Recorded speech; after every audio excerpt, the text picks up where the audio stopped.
안녕하세요. 임용주입니다. 오늘은 어둠이나 밤을 무서워하고 두려움이 많은 아이에게 읽어주면 좋은 책 함께 해보겠습니다. 고양이가 무서워서 골목을 지나지 못한 아이가 있습니다. 어떤 땐 깜짝 놀라며 울어요. 엄마가 괜찮아, 고양이는 무서운 동물 아니야 라고 말했는데 아이는 아니야 이렇게 합니다. 고양이가 무서워. 엄마는 어떤 땐 안타까워서 큰 소리로 야단까지 쳤습니다. 강아지는 이쁘다면서 고양이가 왜 무서워? 고양이도 이쁜 거야. 이렇게 상담 요청한 엄마께요. 엄마는 혹시 무서운 동물 없냐고 물었어요. 그랬더니 비둘기가 무서워서 전철 타러 가기 힘들다고 했습니다. 그 엄마에게 누군가가 비둘기는 평화의 상징인데 왜 무서우세요? 무서운 동물 아니에요 라고 하면 위로가 되고 안심될까요? 그래요. 뱀이 무서운 사람이 있고요. 거미가 무서운 사람도 있고요. 지렁이가 무섭고 싫은 사람도 있습니다. 그럴 때 괜찮아, 거미는 해치지 않아. 어머, 지렁이가 뭐가 무서워? 땅에 이로운 건데 라는 말 별 도움 안 될 것 같습니다. 동물을 무서워하는 아이, 어둠을 무서워하는 아이, 뭔가 제대로 하진 못할까봐 두려운 아이도 있지요. 이렇게 두려움은 다양합니다. 무섭고 두려워하는 아이들에게 필요한 건 질책이나 괜찮아 라는 막연한 말이 아니라 무서울 수 있어. 다른 사람도 두렵고 무서워하는 게 많아 라고 공감해주는 일입니다. 그리고 특정 동물에 대해서 무서움이나 공포를 느끼는 아이에게 필요한 건 아마 자신과 같은 두려움을 느끼는 아이를 보면서 나만 그런 게 아니구나, 그럴 수 있구나, 이렇게 동병상련이라고 할까요? 이런 걸 느끼는 게 더 필요할 거예요. 이런 위로가 중요한 이유는요, 내가 이상한 게 아니다 라고 안심할 수 있기 때문입니다. 두려움이나 무서움 극복하게 하려고만 하지 말고요, 아이를 먼저 안심시켜주세요. 어둠, 밤, 큰 소리, 이렇게 어떤 상황에 대해서 두려움을 느끼는 아이들도 많을 텐데요, 그림책을 통해서 간접 경험하면서 해소할 수 있게 해줄까요? 그림책 블랙독입니다. 부모님이 먼저 읽어보시면 도움될 것 같다는 생각이 들었어요. 사실 우리 어른들도요, 두려움 많거든요. 두려움은 두려워할수록 더 커지니까 피하지 말고 잘 대하면 두렵지 않다고 아이에게 그렇게 말해주려면 부모님이야말로 두려움에 대한 존재를 다시 한번 대면해 봐야 합니다.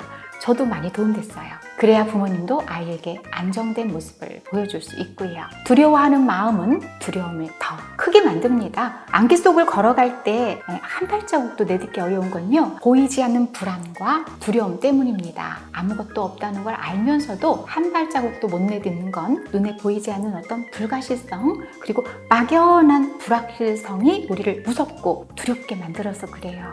어둠, 밤, 거기에 자신이 무서워하는 동물까지 합세를 한다면 어떨까요? 하지만 어둠이 걷히고 환해졌을 때 어둠 속에 있던 정체 모를 두려움이 사라지듯 두려운 것을 직면하고 당당히 마주하면 이렇게 말할 수도 있습니다. 무서워할 것 하나도 없어. 바로 두려움을 다루는 그림책 블랙독의 주인공 꼬맹이의 말입니다. 호프 아저씨네 가족은요, 어느 날 나타난 검은 개 한 마리를 보고 저마다 놀라우며 무서움에 떱니다. 아저씨는요, 호랑이만한 검둥개라고 했고요, 아주머니는 코끼리만한 검둥개라고 했어요. 딸 에들라이는요, 티라노사우루스 같은 검둥개라고 했고요, 아들 모리스는 빅 제피라고 해요. 미국의 어린이 TV에 등장한 인물이거든요. 그만한 검둥개라고 했습니다. 온 가족이 이불 속에서 숨어 있어요. 그제야 뭔가 수상한 일이 벌어지고 있다는 걸 막내가 알게 됐습니다. 가족들이 꼬맹이라고 부르는 막내는요, 이 검둥개와 직면합니다. 가족들을 보며 말하죠. 에이 겁쟁이들 하고 말이에요. 작가는 가족들이 꼬맹이라고 부르는 막내를 이 무시무시한 검둥개와 한판 승부를 하게 한 거죠. 온 가족을 두려움에 떨게 했던 어마어마한 검둥개의 실체는 어땠을까요?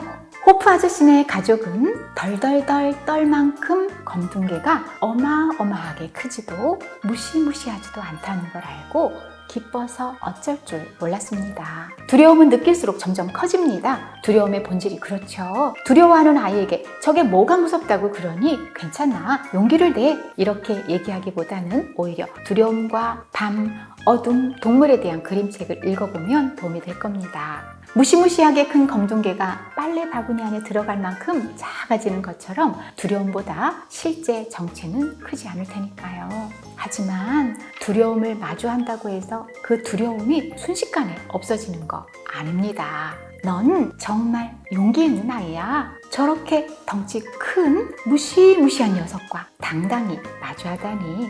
칭찬할 만큼 무서움과 당당히 마주하는 꼬맹이 같은 아이도 있지만 여전히 무서움과 두려움에 벌벌 떠는 아이들, 그리고 어른들이 얼마나 많은가요? 여러분, 두려움을 꼭 극복해야 하는 걸까요? 그렇다면 극복하지 못하는 아이는 겁쟁이나 못난이가 되는 걸까요? 그 자체를 그대로 인정해 주는 것도 좋다는 생각합니다. 두려움도 소중한 감정이거든요. 무언가 무서워하는 아이를 비난하지 마시고 있는 그대로 인정해 주세요. 두려움은 아이뿐만 아니라 어른에게도 또 누구에게나 있는 감정이니까요. 함께 해주셔서 감사합니다. 임영주였습니다.